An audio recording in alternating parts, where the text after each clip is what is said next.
Hi there, my name's Julie Pocklington. I work in Adoption West Yorkshire and sit in the multidisciplinary hub, and I guess my responsibility is education, so I thought it might be helpful for us all to have a think about children and young people going back to school, what that might look like and how we can do our best to get them to have a good transition back into school.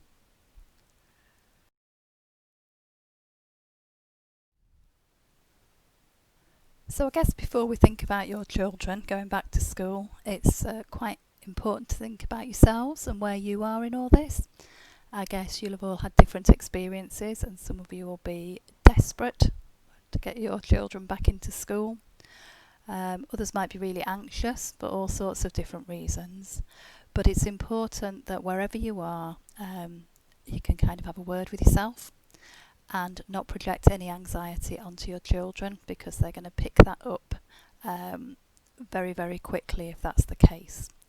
Have a chat with somebody else first if you're aware that you're very anxious about your children going back. Talk it over with a friend.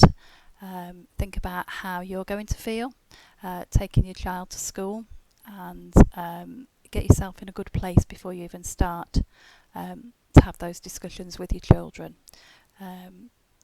As I say, just speak to somebody else. Somebody outside of your family might feel very different. I know we've all had very different experiences, and we'll have very different thoughts about what we should and shouldn't be doing. So try and get a reasonable sort of grounding really about where everybody else is, and try and take other people's ideas and views on board, and that might help you get a sense of where you are in all this and support you to feel a bit more grounded.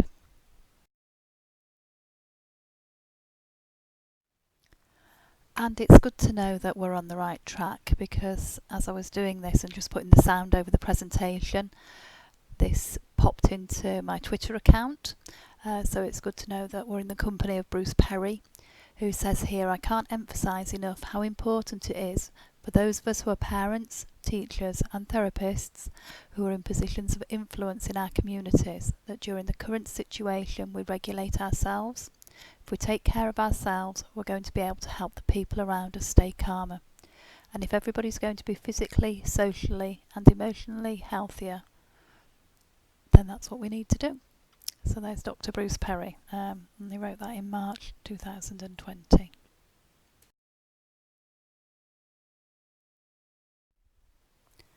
And so thinking about all those different experiences, I just thought it might be helpful to think about what we've all experienced, which is lockdown and our concerns about COVID. We've all experienced separation from family members and friends. We've all gone through periods of feeling very isolated. Our anxiety levels will have gone up and down, as will our stress levels. We've all experienced the 2-metre rule, and I guess for some younger children that 2-metre rule is very, very important to them, and they could get carried away with that and get very anxious if people come nearer to them than that. I think I'm a bit like that myself. When I'm going around supermarkets, I can often be heard shouting 2 metres to people that I feel aren't 2 metres away from me. And obviously they've not had the structure of going to school and not being there, and also missing the things we enjoy doing, and perhaps worrying about the future as well. And all those experiences will be shared experiences, but we will have experienced them differently.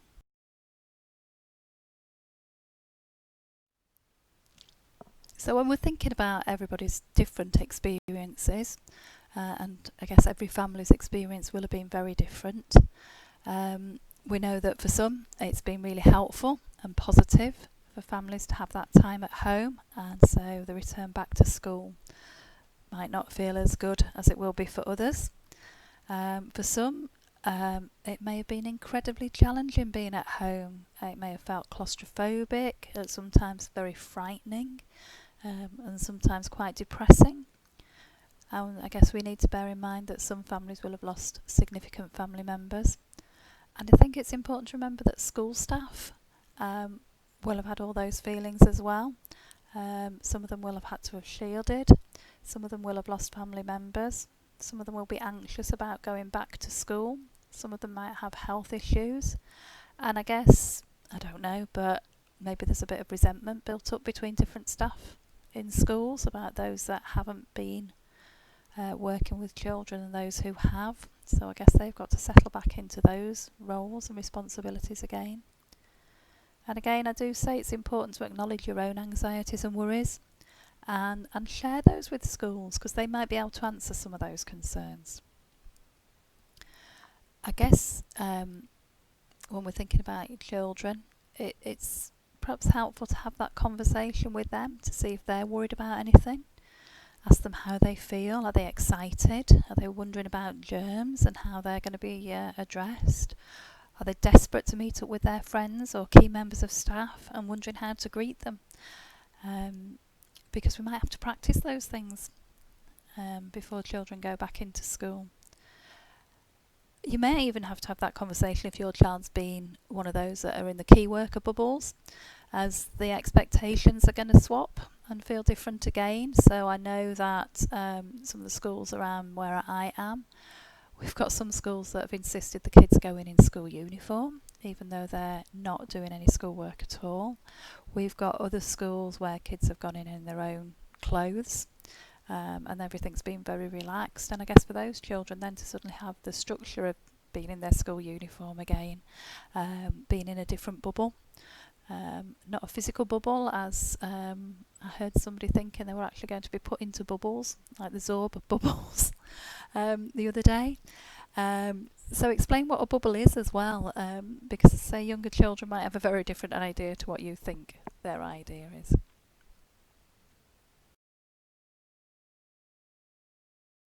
And I guess it's about acknowledging that it is going to feel different. I've seen 2-metre markings outside of schools as I've been going around and about. I found these photographs that I've put on here before the announcement that's going to come today on Thursday the 2nd, that children will all be in school. Staff will remain 2 metres away. Younger children, the 2-metre rule doesn't exist anymore. For older children, they've got to try and be 1 metre apart. I think I saw somewhere that everybody has to be facing the front, like the old Victorian classrooms. I know that there are no soft objects allowed in classrooms. If you can't put it in the dishwasher, then the kids can't have it. They're going to have to wash their hands a lot more. There may be stricter discipline procedures for children who are unable to maintain the social distancing. So there's lots and lots of different things that we need to consider. And I think the thing is, because there are no definites yet, because I think there's another announcement due out on August the 11th that could change things again, we just need to be mindful that it could look like this. It might not. It could look different, but whatever happens, it won't feel exactly the same as the school that the young people and children have left. So just to say, well, you know, we'll have a walk past, we'll have a look, and see if we can get an idea or try and guess what it might look like. Could be really, really helpful.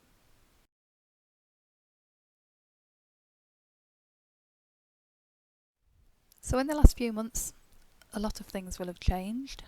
And I think we're not sure if we'll ever go back to where we were at the middle of March.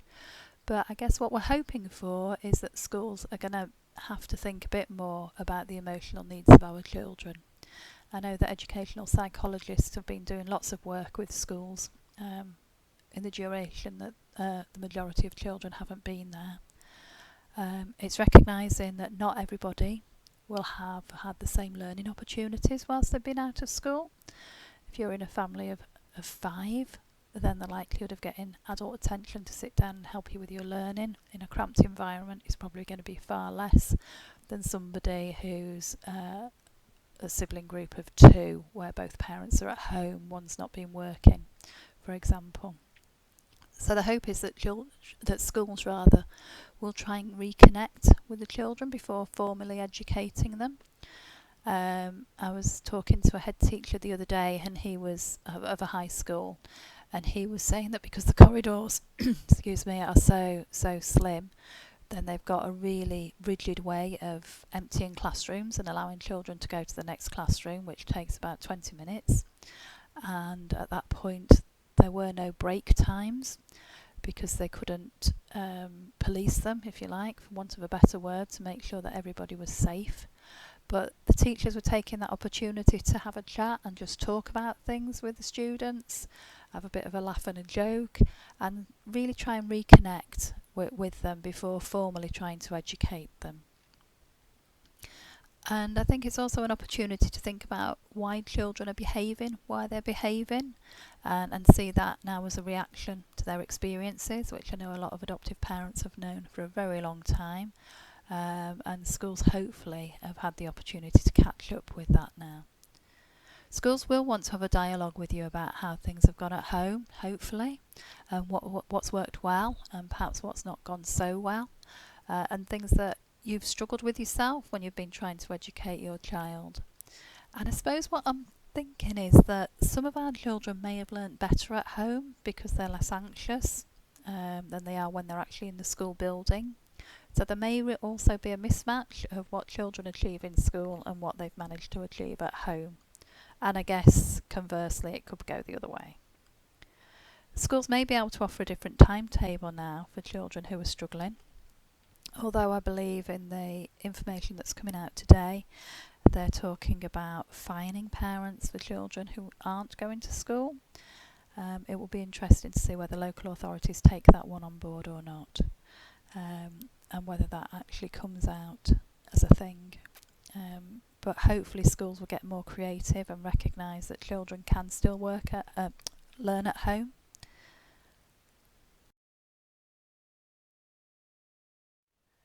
We've been saying for a long time that language is really important and we need to think about the way that we use that. We need to be able to acknowledge and talk about people's worries. They're important. They don't need to be dismissed, but also they don't need to be made bigger than they actually are. And I think when I was putting this together, I was thinking about, are we making this into a thing? Because adopted children, I know they've had all the other experiences prior to coming to live with you, but actually this is a shared experience now for children, and they're all on a bit of a leveller. So hopefully schools will see that and actually understand that yes, they're all on a level, but beneath that our children have been dealing with a lot of things prior to that and still continue to do so. It's also important that we encourage, support and help our children. Does your child know what's expected of them before they go into school? Do they know what they're allowed to do and what they're not allowed to do? Will they be in full time? Will they be in part time? What can school manage? And I guess the other thing is to think about it might suddenly stop again. I'm just mindful that what's gone on in Leicester at the minute and how we've got a whole area in lockdown again. And that may well happen for other areas as well. Think about how your child responds to non-verbal communication. Can they tell when you've had when you're stressed? Can they tell when teachers are stressed? Does that not help them feel safe? Think about how they're going to manage perhaps with the older children, because I don't think this is the case now with younger children, but it could all change. Without any physical interaction from the friends. We know that teenagers are desperate to get away from parents quite often, because we know that as parents of adolescents we know absolutely nothing, and we can be embarrassing and everything else that goes with that, and that their peers are really, really important to a lot of them.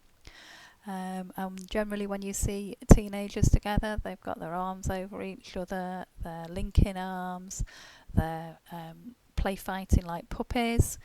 All of those things aren't going to be able to happen in the same way that they did before. And when you haven't seen somebody for a long time, that's really, really difficult to try and contain. So it might just be worth having the conversation with them about, do you know what, have you thought about how you're going to say hello to somebody without all that physical interaction? And explain that it might feel a bit different. And in that case then, what words are going to be helpful to them if they do become distressed?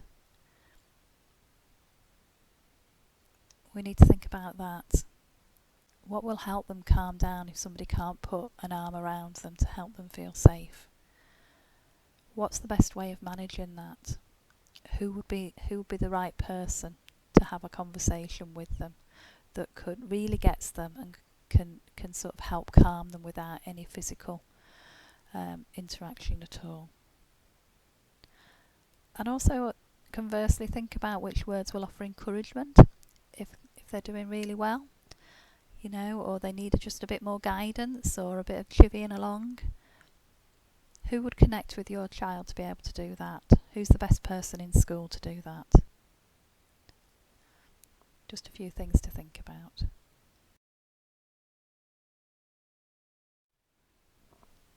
And when we're thinking about helping a child regulate, think about what can help.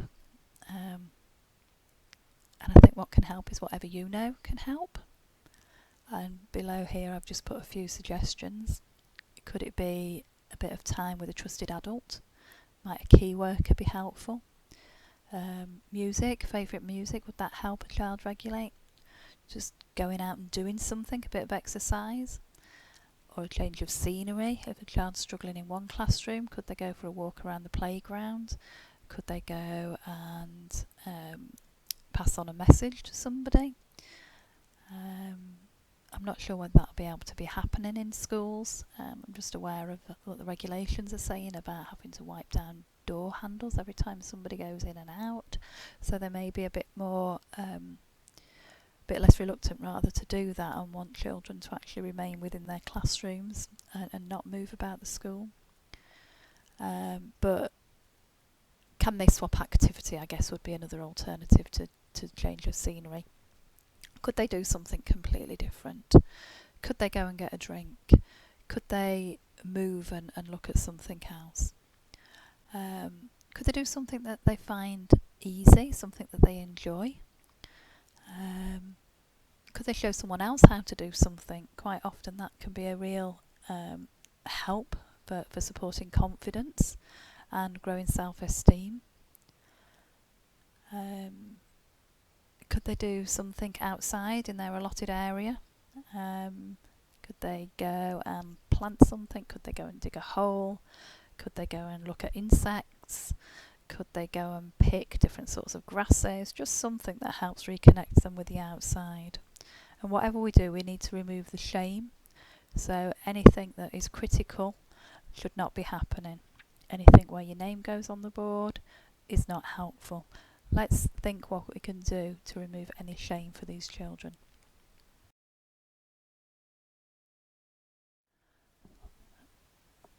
And whilst we're thinking about regulation, I guess this slide might need to come first, because your child and their teaching staff need to reconnect before they can do anything.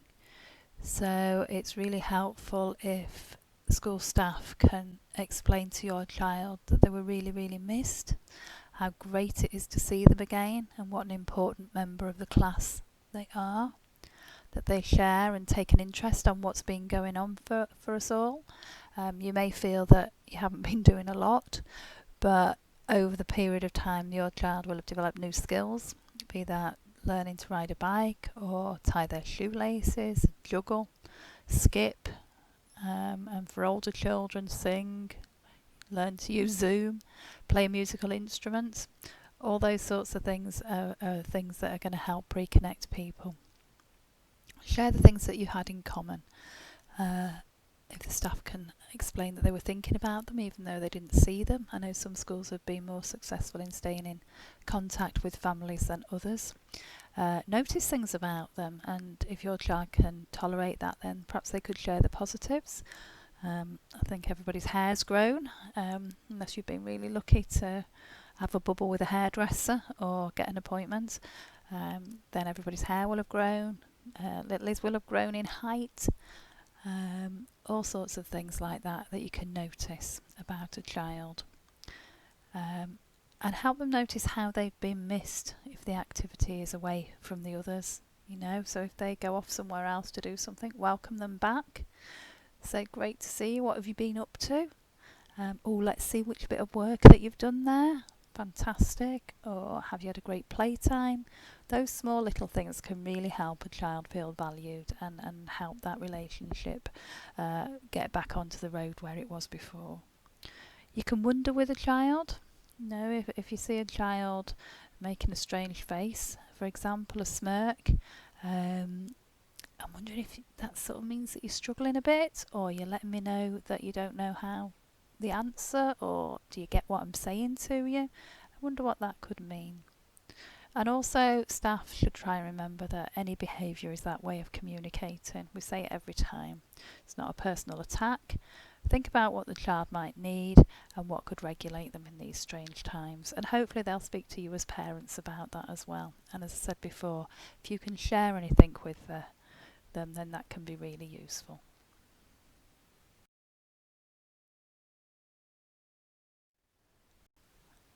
And I think when we talk about resilience, you've seen this information in hundreds of places before, I'm sure, but we know what helps a child to become resilient. We know what could build that. So relationships, every time, relationships, yours with your child with you, yours with the school with you, the child's relationship with school and his peers. All those things are really, really important as we try to reconnect. We know that nature and animals can really help build somebody's resilience. So any time that can be spent outside, and I'm wondering whether some classes will be done outside now when the weather permits.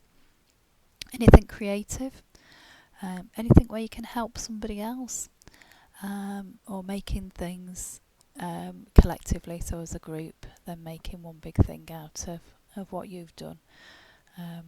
Whether that be something that you've drawn at home and that all goes together in one big piece, or a mosaic, or whatever, that thing that can bring everybody together again.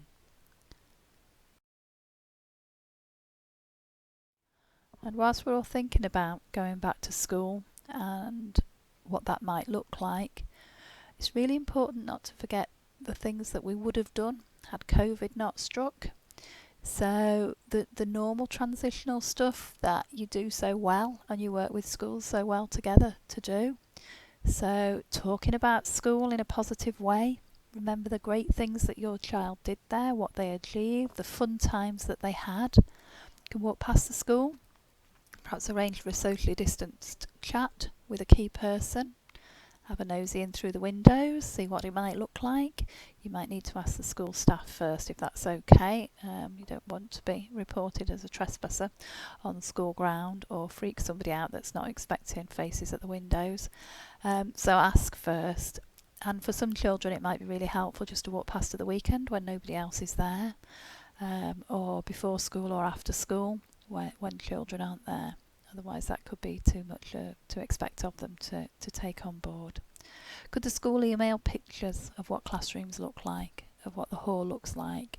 I know that certain bubbles can only use certain toilets, so it may be a different toilet to the one that your child's used to using. They may be going out to play at different times, so if your child's got friends in different classes, they may actually not come across each other if they're in a different bubble. You could do the school run. If that's meant to be in a car, you could point out and look out for things. The letterbox, is the letterbox on the corner? Is it on the left or the right? Yep, we go past that field. Let's see what's in the field. If your child's a bit older and they're used to going on the bus, experience what that might be like. You might want to take them on the bus journey but in the car, so that they can reconnect with that, so that they're not worried about which bus stop that they need to get off at in case they've forgotten. So the usual stuff that you would do. Could the school send pictures of the key staff that are going to be working with your kids next year? Could they stay in touch with them over the holidays? And if your child's moving into a different class, could that class, the current class teacher, send a good luck card or an email? Could the new teacher send a card saying we're looking forward to seeing you? The things that we would do normally. If schools don't know what classrooms are going to look like, could they send pictures of things that aren't going to look any different? So I guess if they've allocated toilets, they're not going to look any different. The front doors are not going to look any different. They will know which staff are going to be there, and which staff your child has been allocated. So that would remain the same.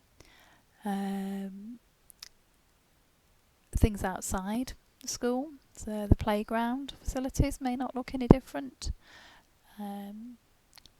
Just be as creative as you can. I think if we're trying to explain that things are the same, then don't try and think of ideas that could change, because that could rock children as well. And again, think about transitional objects. I know at the minute schools are really, really careful about what's going in through the doors there, so they're not allowed to take their own bottles. Staff are giving children their own disposable cups that have to go into a black bag at the end of the day, and they're giving the kids the water in that. I know that sandwiches have to go in bags that need to be disposed of, so things aren't being passed between homes. So when you're thinking about transitional objects, can it be something in a pocket? Can it be something round a neck? Can it just be, I don't know, a key ring that is hard and not fluffy or soft? Just try and think about what schools are dealing with, and try and make things easier for yourselves.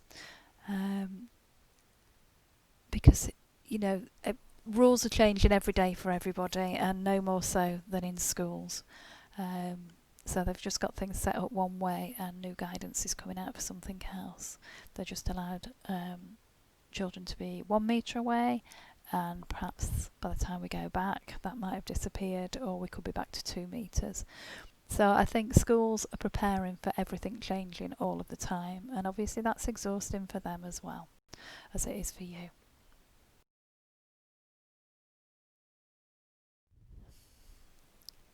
And think about what your child struggled with before schools were closed to most students. They may still be there, they may not. Other anxieties or worries could have joined them. Have you learnt anything new about your child and how they cope in situations that might be helpful to share? Have they developed new skills? Do you know that checking in with your child is really helpful, for example, or that they're much better left alone to get on with their schoolwork? If you keep chuntering them, do they is that a waste of time for everybody? Is that something you could pass on to school, saying if they're not going to do it, there's no point in even going there? Or I noticed that if they didn't want to do their maths, then I swapped it with English, and they were able to get on with that. And just sort of think about what you've learned about your child whilst they've been at home, because I guess most of you won't have been a teacher before, so you've had that opportunity to see how your child learns and how they respond to different ways of learning, and perhaps how they manage their time on the screens. Do they work better on screen or not? Think about all of those things, and think about what might be helpful to pass on to school.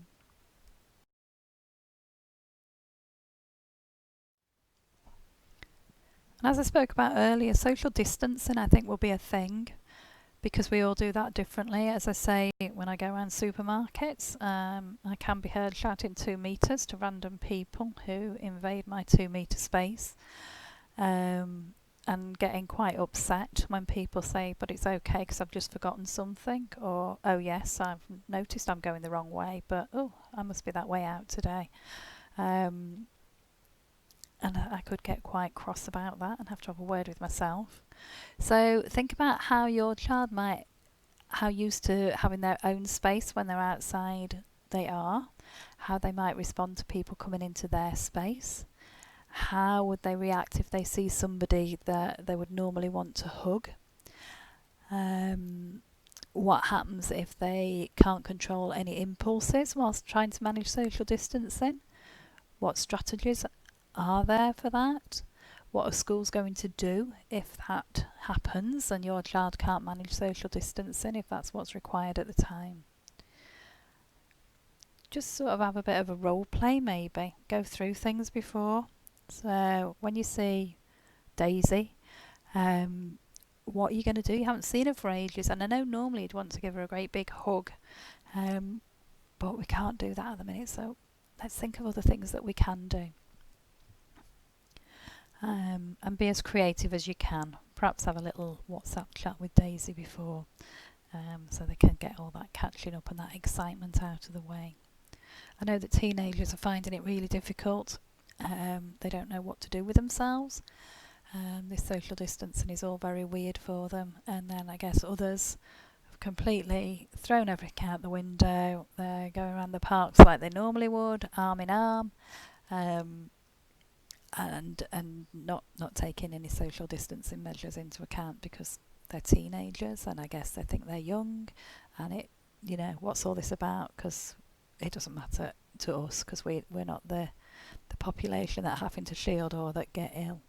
So it's just thinking about all those different messages that children will have received that will have been different to the messages that you've given to your family, and thinking how we're going to sort of melt all those into one in a very different environment, and without making it scary as well, because I guess the government needed to make things scary to keep us inside, but now it's how do we sort of soften that message, if you like.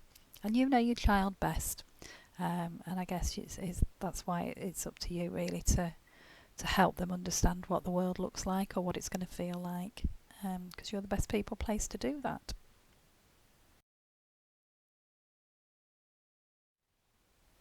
And the other thing that popped into my Twitter account was this, which I think came from Adoption UK, and just gives us some ideas of different things to say when children feel anxious and scared, and maybe we are too. So I thought I'd just pop that in there at the end.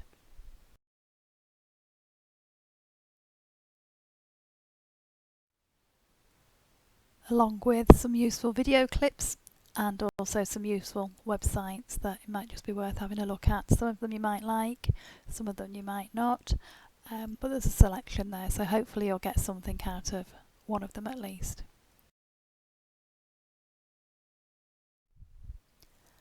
And finally, there's my contact details. So it's me who runs the Adoption Advice line. The number's there. It is a Leeds number. Don't be put off by that. If you live anywhere in the West Yorkshire area, then please feel free to phone. If you don't want to phone and you prefer to use email, then there's the email address as well, and I will get back to you as soon as I can. If I'm around and not in a meeting, or if I'm office based, then I will get back to you straight away or answer the phone straight away. Otherwise, then please leave a message. Okay, I hope you found some of this useful. Take the bits that you have found useful and ignore the rest. And again, if you need to call me to speak anything through, then please feel free to do so. Thank you.